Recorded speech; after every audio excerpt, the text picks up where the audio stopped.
the agencies of Somaliland, I would like to take this opportunity to say a couple of words in English in order to express my thanks and my appreciation for the support that Somaliland and the people of Somaliland receive from the agencies of the United Nations and their representatives.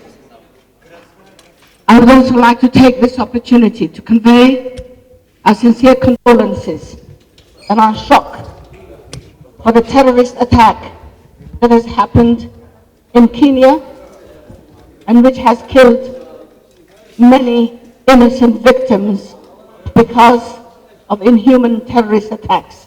Our sincere condolences to the people of Kenya and the government of Kenya for this terrible act.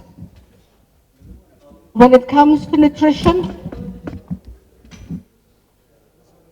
nutrition doesn't affect people like myself and those of us here in this hall. Malnutrition affects the poor. It affects those who have had no access to education. It affects those who do not even know how to use whatever means and resources they have to provide the best nutrition for their families.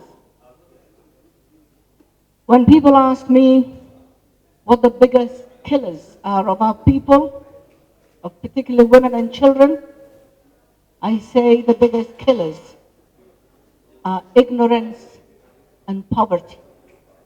And then the other causes that affect their health become superimposed on that. The diseases of tuberculosis, measles, communicable diseases, infectious diseases. But the underlying cause of their ill health is usually because of ignorance and poverty.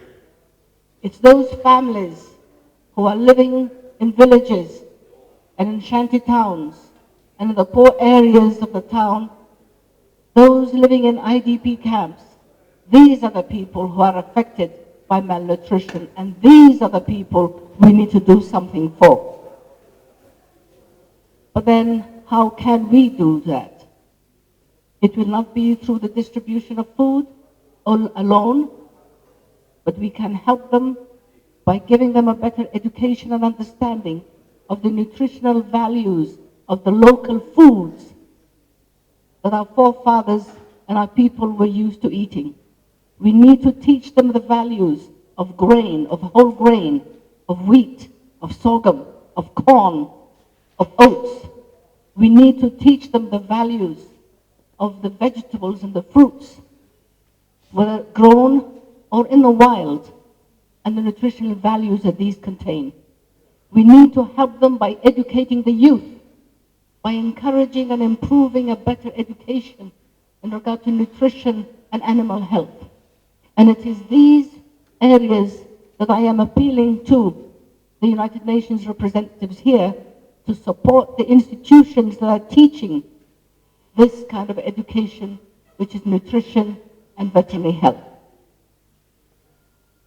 Haddaan afkeennii ku soo noqdo